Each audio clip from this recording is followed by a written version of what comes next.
So if you grab your Bible and pop over to Daniel chapter 2 this morning, we're going to be picking right up where we left off last week with Daniel and his friends in this dangerous situation they found themselves in. And we left last week on kind of a cliffhanger.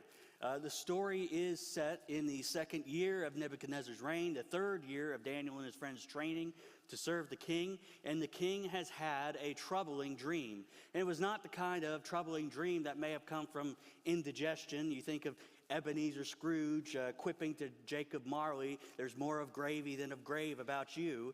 But this was a prophetic dream.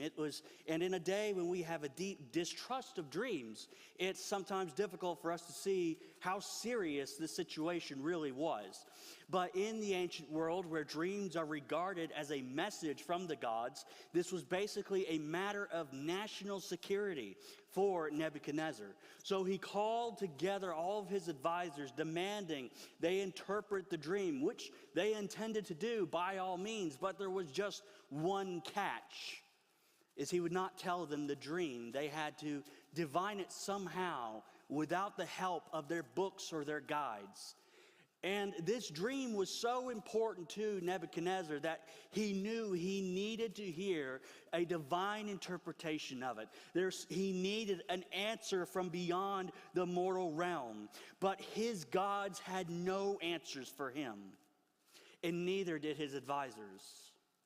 In a rage, he decreed that every last one of them was to be put to death, including the students who were still, as of yet, not yet fully trained. What he asked of them seemed impossible. No one on earth can make known what the king requests, they said. Consequently, no king, however great or powerful, has ever asked anything like this of any magician, medium, or Chaldean. What the king is asking is so difficult, no one can make it known except the gods whose dwelling is not with mortals. That's all they had to say. It's all they could say. But Daniel knew differently. He knew a way to interpret the dream. He knew a way to answer the king's request. He knew where to find the wisdom needed for this situation. It is with the God of Abraham, Isaac, and Jacob, the God who does not hide from mortal man, but dwells with them. And so Daniel receives an answer to his prayer, and the Lord revealed the meaning in a vision. And Daniel was overcome by it. And that's where we left off last week. And this morning, as we pick up with Daniel's praise in these statements, he's making known to us and all who read this book what kind of God dwells with mortals and controls the future. He will show us the God with a name above all names, power above all kings, and wisdom above all men. He's showing us the God of all. And so we start in verse 20, looking at this series of praises with first, he's praising the name of God. It says, "May the name of God be praised forever and ever, for wisdom and power belong to him." So upon waking from this dream, this vision in the night, Daniel does not do what we would expect him to do. The deal was the interpretation for his life, as well as not just his life, but the life of every wise man and Babylon. Potentially dozens, if not hundreds of people. And he's asked the king for a little bit of time, but how long would the king remain patient? It seems Nebuchadnezzar is not known for his patience. How long would his temper be cooled? How long until he accused Daniel of doing the same thing as his soothsayers and trying to tell him something to buy himself more time? This is a Arthur Conan Doyle moment when the mystery is finally solved, when the case has been cracked and the answer is revealed. But Daniel doesn't handle things the way we think he should. One of my guilty pleasures this last year has been watching the early to mid 2000s medical drama House, which follows a Sherlock Holmes style diagnostician trying to figure out an obscure ailment. And it always follows the exact same formula. A person comes in sick, they spend a whole episode trying to figure out what the source of the problem. They make the wrong guess several times. The person either almost dies or has a seizure or cardiac arrest or something like that. It's every time. And right at the climax of this hour-long slot, the title character will stop whatever he's doing because the answer has come to him, and he'll rush off and walk over to solve the case and save their life right in the nick of time. And despite all of the medical inaccuracies, which when you spend some time in hospitals are glaringly obvious, and that it's that familiar and comfortable formula is what we expect with these kinds of stories. We expect Daniel to have solved it and to rush out of bed and to run to the king's bedroom, pounding on the door, demanding to see him. Or he would march into the throne room right as he was about to give the order to go ahead and kill them all and stop him with the solution. But that's not what Daniel does. Daniel stops. He pauses at a time we don't expect him to pause. And then he prays.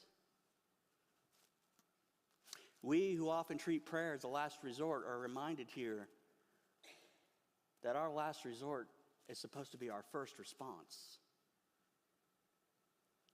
Daniel is here exemplifying for us behavior.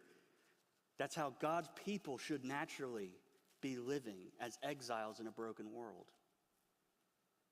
When the whole world says, if all else fails, pray, what we see here is that we live in a kingdom that says, pray or all else fails. His prayer is also specific. He doesn't dance around the issue. He doesn't make sure he has all his these and thous in the right order. He doesn't try that keys to the heavenly court nonsense that's going around. He just launches straight into prayer, a prayer of praise and thanksgiving. And not only is this prayer specific to the event, but it's specific to the person. He says, may the name of God be praised. What God? The God of the heavens, the God of his ancestors, the God to whom he's pledged his faithfulness no matter what circumstances he finds himself in. It's as if a song is erupting from his mouth, echoing the words of the Psalms. For instance, Psalm 145:2. Every day I will praise you and extol your name forever and ever. Psalm 9:2. I will be glad and exult in you. I sing praises to your name, O Most High. Psalm 148:13, let them praise the name of the Lord, for his name alone is exalted. His majesty covers the earth. In a land where the gods of Babylon had no answers, in the place where the names of these exiles were changed to honor those gods' names, Daniel praises the name of his God who has answered him. The idols of Bel, Marduk, and Nebo were struck silent, but the God of Abraham, Isaac, and Jacob thunders his answer through the darkness. It is to God and his name that Daniel offers his praise above all others. And just as he exemplifies a behavior of prayer, here Daniel gives us a direction of prayer. We must remember that in every situation we face, the name of God, there is no name under heaven whereby we must be saved. This is a name that has stood forever, the name that brings life into his people, the name that's called humanity back. He is the God of all, and there is none who can stand in his place, and his name sits above them all, a name that needs not even be mentioned to know who it is. We need not turn to powers that we find on earth. There is no power in the state. They do not have the wisdom we need. We do not need to praise any people group or nation, no man or woman, no organization or power. We give praise to none other but the name of God Almighty, the Lord who has delivered his people from the broken powers of this sinful world. And at any time when we are faced with the impossible, we find the name of the God who answers the impossible. Daniel praises the name of God. And as he stood at the mercy of the king of Babylon, he also praised, number two, the power of God. Picking back up, it says, for wisdom and power belong to him. Verse 21, he changes the times and seasons. He removes kings and establishes kings. Unlike the gods of Babylon, it's not that the God of Daniel has wisdom and power, but that power in itself belongs to him. That's a key difference. We live today in a world where we view power very differently. We elect people. We have a system of government that is set up by the people, be it a full-on democracy, a republic, or a parliamentary system, or whatever. We give power to people. We have systems in place that are supposed to regulate power. Not that they're not open to abuse, but we have those systems in place. Power is only extended to individuals if we allow it. But in the ancient world, all the way to the Middle Ages, power was viewed differently. Power was inherent. The idea of the divinity of rulers or the divine right of kings, these are foreign ideas to us in our world, but for people like Nebuchadnezzar, power was assumed. He had it and he took it through conquest wherever he liked, however he liked, and he believed that his gods rewarded him for that behavior. Daniel tells us a very different story. Power belongs to God. It is not given to him, and it cannot be taken from him. He is the sole possessor of it. No lack or amount of worship and adoration changes it. No victory or loss determines his power. There is no outside governing force that controls him, but he is the owner of all power. And he is the one who changes the times and seasons. All of the epochs of history are all under his direction. He removes and establishes kings, relevant words to those in exile. You know, things have been going pretty well under King Josiah in Judah. It seemed as if it was all finally getting back on track. If you don't know your history, 2 Kings, 2 Chronicles, go look for it. And then out of nowhere, the king was dead, killed by Egypt. In desperation, they turned to Josiah's son, loyal to Judah, but he was deposed and then replaced with a corrupt puppet of Egypt. And to top it all off, that king then was enslaved by Babylon, just like them. And they were trapped in a foreign land, far from all they had ever known, and being stripped of their very identity. Yet Daniel finds comfort in the God who is in control. And he reminds us that it is God who determines kings and kingdoms. It is God who directs times and seasons. For people living in dark times, this is a confusing but essential comfort. It's a conundrum that's occupied the minds of scholars and theologians for centuries. It's the most discussed problem that mankind has ever faced when dealing with theology, and that is, how is God all-powerful and everything so bad? For many, it would mean that he is either all-powerful and indifferent to us, or that he is all-powerful and malicious towards us. And we can try the workarounds to excuse the fact away and say that, well, God's all-powerful insofar as he's allowed to be. Well, but then doesn't that mean he's not all-powerful? Then how do we solve this? If God sets up rulers, then why do we have so many wicked rulers? Well, as we said at the beginning of this series, as the reformers had a bit of wisdom on that, when they said that God gives wicked rulers as a tool of judgment, which is to say, he gives us what we ask for. God always has ultimate power, but that doesn't mean he always uses it as we would. The way God uses power is different from the way our world uses it. For our world, power is something to be used to strengthen the one who wields it. It's to force the will of someone else on others. It is about control. It's about possession. It's about threatening power. Think of the long-standing nuclear standoff that the world is under. Russia and the United States being the primary players in this equation. But all across the world, there are these weapons stored that have the power to bring about an extinction-level event on the entire planet. They are kept as a threat. Power, mutually assured destruction, is the unspoken agreement that the world sits on a very uneasy ledge of. And if one group moves out of line, then the saber rattling begins. We've seen this in the last couple years. That's what the world does with power. The principle behind nuclear weapons was theoretical. It had to do with understanding the universe. And what we did with that knowledge of God's universe was we decided to take it and make a weapon out of it. We took the power from God's creation to use against each other. That's what the world does with power.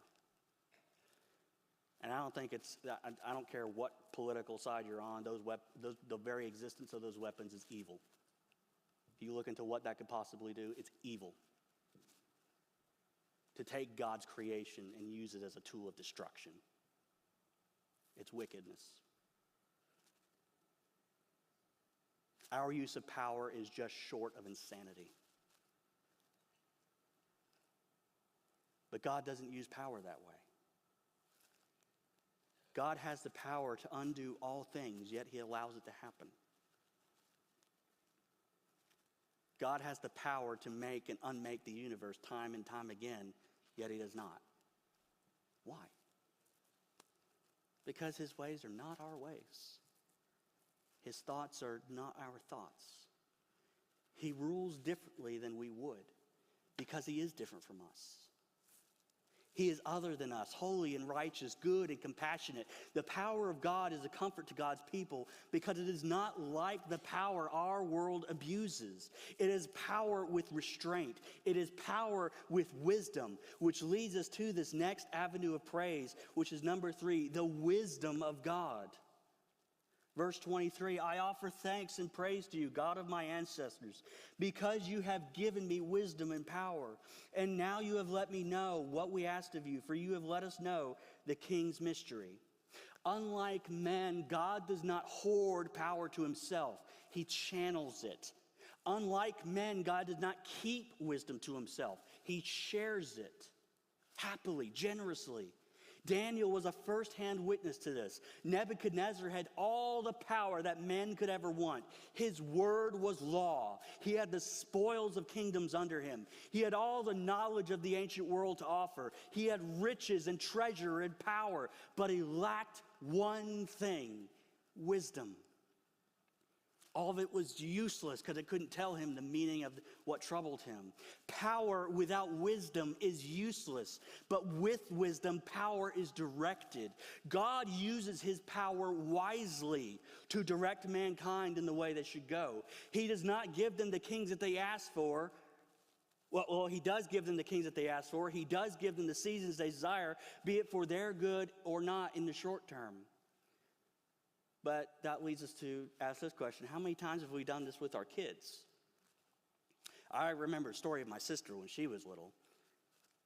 You know, when you have an older sister, stories get repeated, especially when they're the first one. The stories get repeated.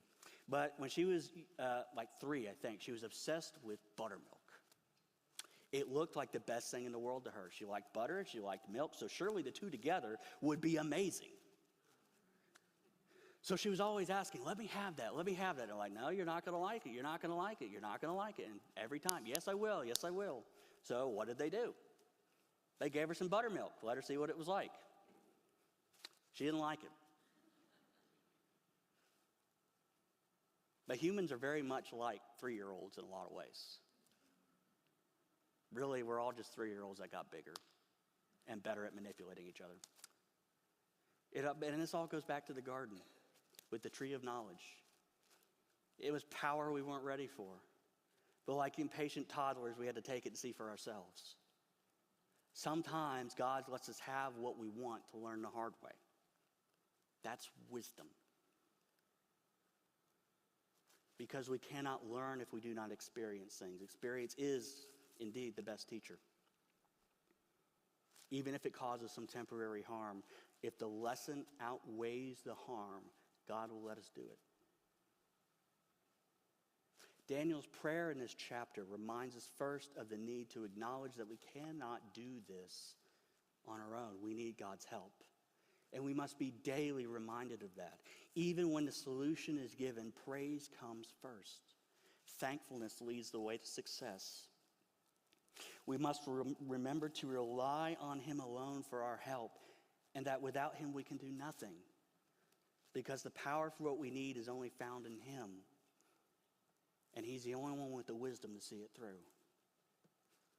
And that's the hard part. That's where the rubber meets the road of our faith. Because we do believe that God alone is all powerful. But what happens when in his wisdom it doesn't go the way we wanted it to? In Daniel's case, it did. But what about for all those who had asked God to deliver them from the Babylonians? What about all of those who prayed God would protect them from that wicked king, Jehoiakim? What about when God in his wisdom says no? Because sometimes he will not grant the request. Sometimes what we need is not the power for deliverance, but the power for endurance so we can come out greater on the other side. If the benefit outweighs the loss, God will let it happen. And sometimes that means, like Daniel, at the very risk of our life or our way of life at least, being willing to trust God with all that we have, believing he is the God of all. Sometimes it means putting everything on the line in the name of faith. Sometimes it means trusting him when things really didn't go the way we wanted it to.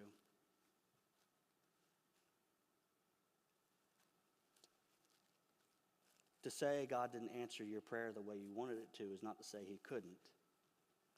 It's to mean he had a better design in place.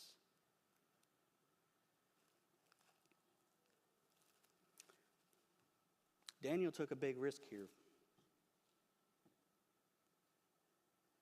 He said, "Let me give it a shot, king." He didn't have a guarantee. He had no guarantee that God was going to answer. Not a single one. But he trusted in the name of the God to whom belongs all power and wisdom. And he said what we are taught to pray, what was read this morning in the gospel reading, your will be done. And that's all we can ask for. That's the best we can ask for. Sometimes God's will is not our will, and sometimes that's the best way to have it. We've seen what our will gets us. Which brings us to this morning. We believe here at Christ Church that God exercises his power in our lives today, that he gives prophetic words, dreams, and visions, and we believe that God still heals. We believe that God in his power is sufficient for all of our needs. But we also trust in his wisdom, and we submit to his answers. So this morning after the sermon, instead of the peace, here's what we're going to do. You got the email about it. We're going to have a time of prayer where we're going to invite any who want you to come forward with whatever need you have, and we're going to pray for you, us and the prayer ministers. And this can be an illness, any kind of illness. It could be mental distress. It could be a sin that just won't let go of you, something you struggle with. It can be a need for discernment. It can be a washing away of grief, a strengthening. And why are we doing this? Because we believe that the name of God is to be praised. And we want to make an environment for you to rise up with whatever answer you are given and praise the name of the God to whom all wisdom and power belong. Sound good? Amen.